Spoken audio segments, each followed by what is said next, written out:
Лесна подкупливост, непотизам, скандали со корупција во речиси сите сфери на општеството, почнувајќи од најниските па се до оние највисоките ешалони на политичките функционери и судството. Вака од прилика започнуваат речиси сите извештаи на меѓународните институции кои го мониторираат индексот на корупција во земјава. Што е тоа, зошто Македонија постојано ја турка надолу кога станува збор за корупцијата и зошто државата никако не воспостави ефикасни механизми за борба против ова зло, кој е најголем проблем за стабилноста на државата со децении е прашањето кое е актуелно деновиве во јавноста. Според граѓаните, судиите, министрите, пратениците, градоначалниците и обвинителите се најкорумпирани лица во земјава, а дури 80% од македонците сметаат дека желбата за брзо богатење на оние кои што се на власт влијае на широката распространетост на корупцијата. Овие податоци се дел од анкетата на Македонскиот центар за меѓународна соработка, спроведена во периодот 17 до 20 мај годинава. Премиерот Заев, коментирајќи ги извештаите за корупција, во принцип тој проблемот го гледаше во шалтерските работници, наместо во луѓето од сопстените редови. Првата жена на антикорупцијска Билјана Ивановска вели дека политичкото влијание, неказнивоста, но и отсуството на интегритетот на институциите се главни генератори за коруптивноста во земјата.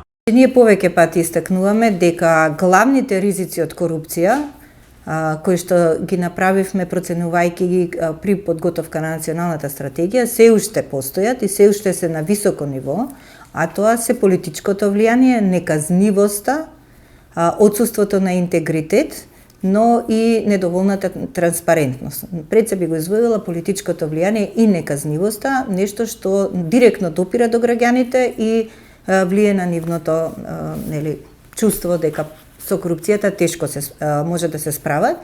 Меѓутоа, она што сакам да го потенцирам и да го истакнам е тоа дека корупцијата е навистина сложен феномен, сложена болест во општеството и за таа да се сузбие потребни се сите чинители, вклучително и граѓаните, така што зголемувањето на свеста на граѓаните и нивната свесноста дека тие се мокни да го пријават секое коруптивно дело и да не бидат учесници во корупцијата која патем може да биде и активна и пасивна, да се однесува и на оној што дава и на оној што зема. Значи граѓаните исто така може да влијат за намалување на ова ниво на корупција, едноставно да не оставаат простор тие што бараат да си го добијат својот дел на коруптивен начин. Подобрување на соработката меѓу институциите и органите на прогонот се едни од најважните елементи во борбата против криминалот на кој мора да се работи, посочува Арафат Муареми од финансова полиција. Јас мислам дека една од клучните проблеми е тоа дека требаме да ја зголемиме соработката помеѓу државните органи кои што се на прва линија во борба против корупцијата, а тие се правосудната полиција, која што е составена од финанска полиција, од полицијата од МВР и одделот за царина, обвинителството како целина и судството. Тука, доколку се алармира за одредено некој ниво и детектирање на коруптивни сделки, тука треба да сите да реагираме заедно. Треба правосудната полиција во соработка и поддршка од обвинителството, а судството да не излезе на пресред со тие барањата што ние ги имаме за да превенираме. Што е тоа? Тоа може да биде замрзнување на средствата, тоа може да биде одредени носење на некои наредби кои што ни се потребни во предистражната постапка и така натаму. Се додека ние не се мобилизираме заедно да потапиме секогаш ќе имаме тие незадоволство што ги посочувате и вие. Според Ивановска, конечно после толку ветувања редно е да се донесе закон за потекло на имот, за кој во моментов сепак очигледно е дека недостасува политичка волја. Уште пред повеќе од 2 години ние наидовме на проблем при утврдување на имотна состојба дека не можеме целосно да утврдиме имотната состојба на поедини функционери, дотолку повеќе што добивавме неофицијални информации дека тие поседуваат и друг имот кој што не е на нивно име за одредени лица, сега нормално не сакам да генерализирам. И од тука ја наметнавме потребата дека е неопходно да се донесе закон за потекло на имот. Затоа што секој граѓанин на државата треба да даде отчет од каде му е имотот. И оваа наша иницијатива беше прифатена од страна на Министерот за правда и од страна на вице-премиерот за борба против корупција, кој што патем иницира нели во Советот на Европа постапка за почеток на изработка на овој закон. Значи преку Совет со поддршка на Совет на Европа се ангажира експерти и изработката на законот е во тек. Така што за негово донесување нормално ќе треба политичка волја, значи ќе треба голема свесност и разумност кај носителите на јавните функции, дека навистина тоа многу треба да ни помогне на сите во расчистување на одредени небулози.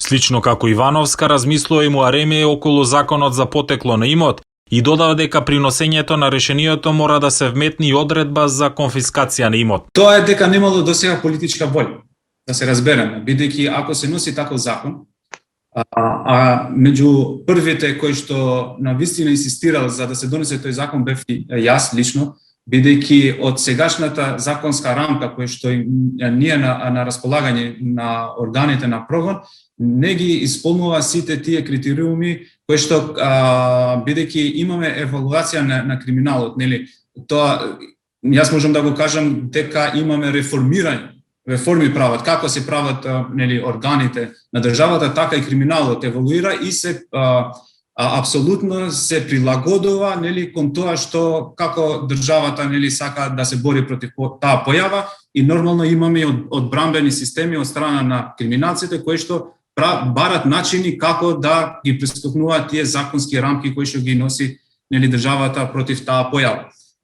Јас мислам дека доколку постоеше политичка волја да се донесе закон за потекло на имот и конфискација, треба да нели тука да дефинираме, затоа што ако потеклото не се конфискува, значи пак немаме да имаме добар закон.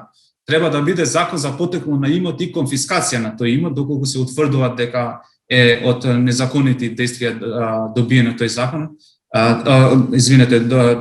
потеклото на тој имот, треба да повторувам, значи треба да има политичка волја. До сега тоа не го видовме. Сега овие 2 години од страна на владата прави напори да се донесе најдобрата нели опција за да се донесе таков закон. Коментирајќи го извештајот на Американскиот Стейт Департмент за Македонија, во кој се изнесуваат критики околу селективната борба против корупцијата, Ивановска е со став дека колку побрзо се разводи свеста кај функционерите и граѓаните, толку побрзо ќе се справиме со проблемот. Неколку пати постојано повторуваме дека корупцијата е состојба на умот. Дефинитивно. Значи колку час побрзо се разбуди свеста кај секој граѓанин, вклучително и кај носителите на политички одлуки и носителите на јавни функции, толку побрзо ќе се справиме. Значи, ние упатувавме, кажувавме дека злоупотребата на дискреционите права, дека политичкото влијае на вработување за непотизам, кронизам, за политички пазарања, па еве сега сме сведоци на политички пазарања за директорски места, смена имаме на директори без никакви образложенија, се е тоа политичко влијание. Значи, ајде да бараме секој да си го најде своето работно место според своите квалификации, па да видиме дали кога ќе имаме на право место прави луѓе, ќе имаме проблем. Се додека носители на јавни функции и службени лица воопшто во администрација одговараат пред политичкиот лидер, а не пред работодавачот нели на работа, ние ќе имаме проблем со политичко влијание. Без разлика какви се листите, може да не стават американците на црна листа. Меѓутоа нашиот проблем е тука. Проблемот ние треба да го решиме. Ќе го решиме само со будење на свеста и едноставно дали ќе се откаже некој еве да си го вработи својот близок. Секој од себе треба да тргне. Во меѓувреме, граѓаните кои ги анкетиравме за 25 минути се едногласни. Тие велат дека иако можеби директно не стапиле во контакт со корупцијата, сепак таа била распространета во сите пори на општеството. Има ли корупција во општеството? Што мислите вие? Па, да одговорам со да или со не. Ако е одговорот така, да. Во кои ешалони и мислите дека има највеќе корупција и дали мислите може некако? Не можам да мислам бидејќи искрено не сум се сретнал. Значи не сум имал нити проблем, нити нешто да имам блиско со корупција да подмитувам или да ме подмитуваат. Така да, во тој смисол немам искуство, но вака гледајќи целосната шема во општеството, мислам дека има. Дали има корупција? Што мислите во општеството? Има, голема. Во кои ешалони според вас има најголем? На секаде. Има Работно место, правосудство, на секаде. Според вас, можно ли е решение да се најде за овој проблем? Но ако се има желба. Што мислите, дали има корупција во општеството и во кои ешалони според вас? За жал морам да признам дека има момент, секојдневно гледаме дека постојат такви нешта, барем ги следиме и на оние актуелни вести што секојдневно ги има на сите ТВ куќи па и пишани медиуми. Во кои сфери? Во сите, да ви кажам правилно, во сите. Па каде и да се свртите, секи ви кажат корупција, мито, нелојалност и не знам. Ете, навистина жално. А според вас има решение за овој проблем, децениски? Па мислам, доколку се седнат на врвот оние луѓе кои што се битни или актуелни министри и чуда што ги имаме во државата и малку повеќе размислат или стават некои силни закони кои што ќе бидат удрени по джепот или затворски казни кои што се најригорозни, тогаш мислам дека сето тоа ќе биде решено. Според изнесеното едно е јасно. Пипците на корупцијата, дефинирани уште во времето на Бранко Црвенковски како октопод, се распространија во огромни несовладливи размери. Антикорупционерите тврдат дека работат, но ефектите ретко се гледаат на дело.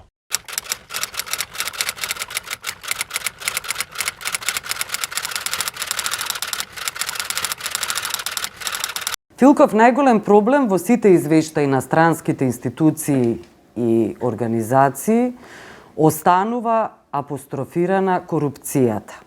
Колоквијално кажано, големите риби, всушност, односно политичките функционери, секогаш се тие апострофирани како најкорумпирани. Но тоа е во другите земји.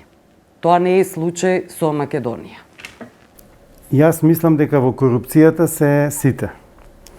Во секоја земја и во нашата имаме висока корупција, политичката корупција како највисоката, и имаме онаа ситна или ниска корупција.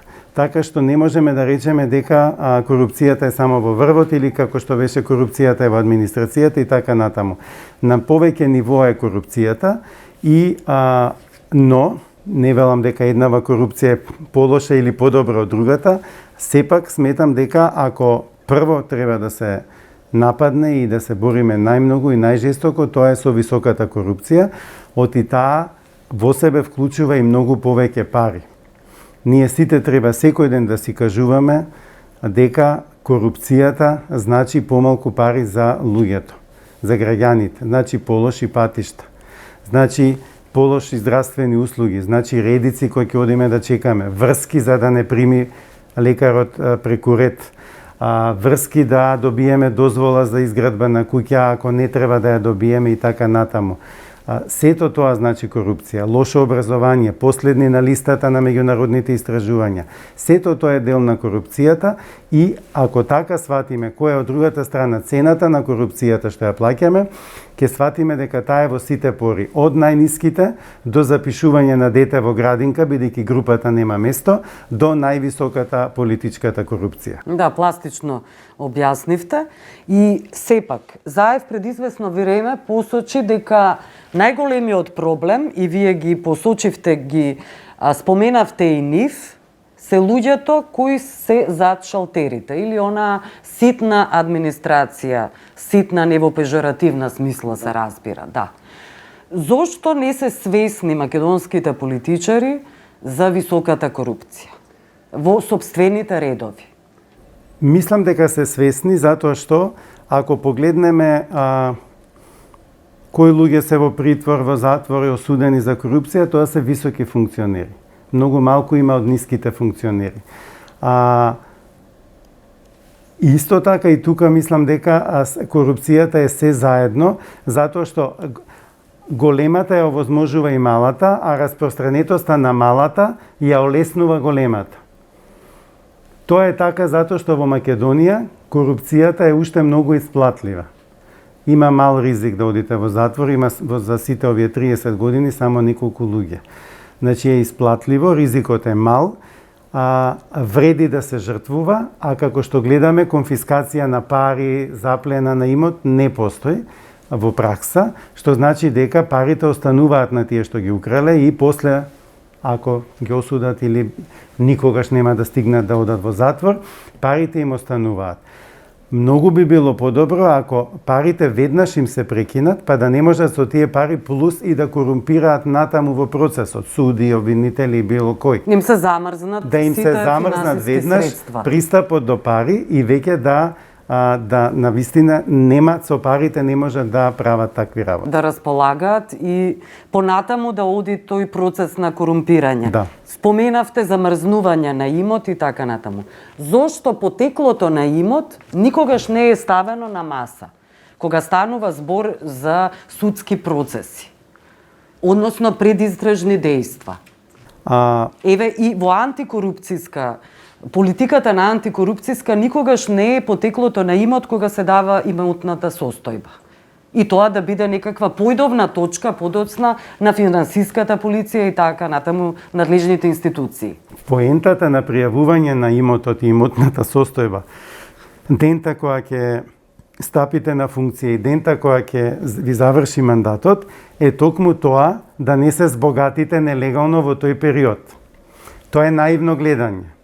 И тие што треба да се борат против тоа нелегално збогатување, велат никој не е глупав на свое име, нели, да се збогати во тој период, ставаат на деца, на пријатели, на роднини. И тука може потекло на имот тогаш да така. се Меѓутоа, истражува. Добро испитување на потекло на имот, за кое што може би треба повеќе луѓе, повеќе тоа го немаат, средства, заради тоа што е тоа најважно и заради тоа има недостиг. знаење, добро испитување на потекло на имотот, мислам дека може да стави крај на секаков криминал и секаква корупција, која што вклучува, нели, избрани и именувани функционери. Еве да се подсетиме само како изгледаше тоа низ децениите, борбата на американската администрација токму околу фокусирана на корупцијата. Сетете се, вие во тој период и работевте како новинар на американскиот амбасадор Батлер, кој состави црна листа на судии, се разбира, корумпирани, тоа беше идејата. Џо Бајден исто така имаше сега една црна листа која ја видовме околу врзана сушност со бугарската политика и бизнисмените.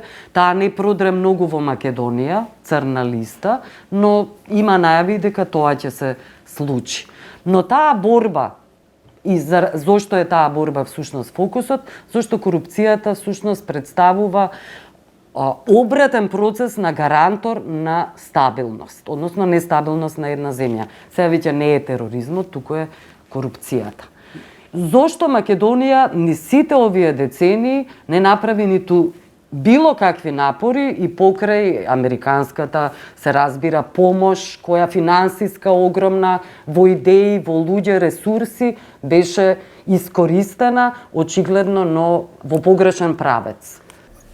Мислам дека кога корупцијата ќе се прошири толку многу, борбата не дека е невозможна, меѓутоа е тешка, бара посветеност, бара храброст и мислам дека треба да се совпаднат неколку клучни елементи во едно општество за да може успешно да се бориме против корупцијата. Едно е политичката волја, декларативна, второ е таа волја да се демонстрира нели, во пракса и системот за борба против корупција да профункционира. Во оваа земја е предвидено против корупцијата да се бори систем.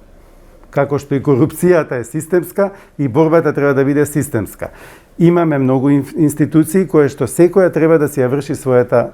Не се случило во земјава сите институции во ист момент да се погодат да ја вршат таа своја улога. Имаме Министерство за против корупција или за борба против корупцијата. Всушност, Љупчо Николовски стана вице-премиер токму за корупција. И сега вие Центарот за граѓански комуникации, кој е синоним на експерти, вие Герман Филков и Сабина Факич.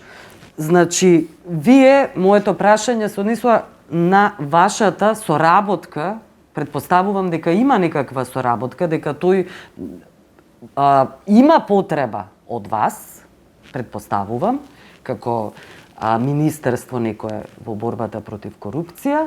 Дали е тоа декларативно, зашто не се гледаат всушност решенија, односно резултати? Нашето работење генерално е такво што врз основа на истражување на мониторинг гледаме каде се можни ризици од корупција, каде има корупција, што ја генерира и секогаш предлагаме мерки како тој простор да се намали. Можам да кажам дека во многу наврати, многу институции, вклучувајќи го и кабинетот на вице-премиерот, ги прифатиле тие предлози, ги вградиле во соодветните закони, подзаконски акти, стратегии, планови, стратегии. Меѓутоа, во праксата, затворајќи еден вентил, во истиот момент се отвора некој нов вентил. И мислам дека сите борци против корупцијата не можеме да стигнеме колку тие што ја прават корупцијата се брзи, агилни во изнаоѓање нови и нови дупки и начини. Не може со закон, со било кој закон, се да се предвиди во некоја област. И што е решението? Решението е повторно, според мене, освен интегритетот, многу да се зајакнат надзорот и контролата во сите сфери и клучната, според мене сега, клучниот недостиг што е во земјата се органите за спроведување на законот. Тука ви ги зелам полицијата, обвинителствата, судовите. Финансиската полиција? Сите тие, мислам дека, затоа што во медиумите имаме случаи. Девладините кажуваат случаи. Антикорупцијската комисија кажува случаи. Државниот завод за ревизија кажува случаи. Меѓутоа, разрешницата не ја гледаме. Кога ќе видиме разрешницата на тие случаи, луѓето ќе се охрабрат да пријавуваат, а другите ќе се обесхрабрат да прават корупција. Оти ќе биде ризична. Мислам дека тоа е клучот. Да, мрежа на државните институции е создадена и таа не може да се урне. Да, меѓутоа треба да функционира како еден запчаник. Ако едниот лагер е скршен или откачен, запчаникот нема да врти. Тој запчаник е борбата против корупцијата. Да. Ви благодарам, Филков, за разговорот.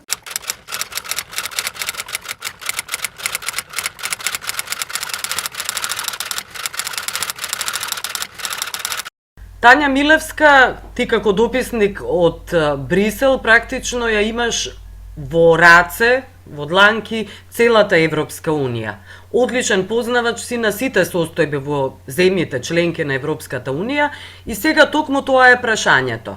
Корупцијата. Колку генерално земено земите членки на ЕУ се моćни практично да се справат со корупцијата. Имаат многу методи, методологија, алатки, но сепак, колку нивната борба навистина дава резултати? Корупцијата, да би рекла дека е баш една од тие ахилова пета на Европската Унија и на земјите членки во ЕУ. Зависно нели секоја земја членка има свој степен на справување со корупцијата и диспаритетот е огромен помеѓу земјите членки. Додека оние европски агенции, да речеме, или институции кои што имаат за цел да се справат со корупција, немаат до сега барем нема моќ да гонат кривично. Тоа е случај на пример со ОЛАФ, нели? Го знаеме ОЛАФ, таа агенција за борба против корупција и шверц. ОЛАФ може да констатира корупција, меѓутоа не може да гони. И така што Европската комисија, Европската Унија, односно, дојде до создавање на така наречениот ново прво европско обвинителство.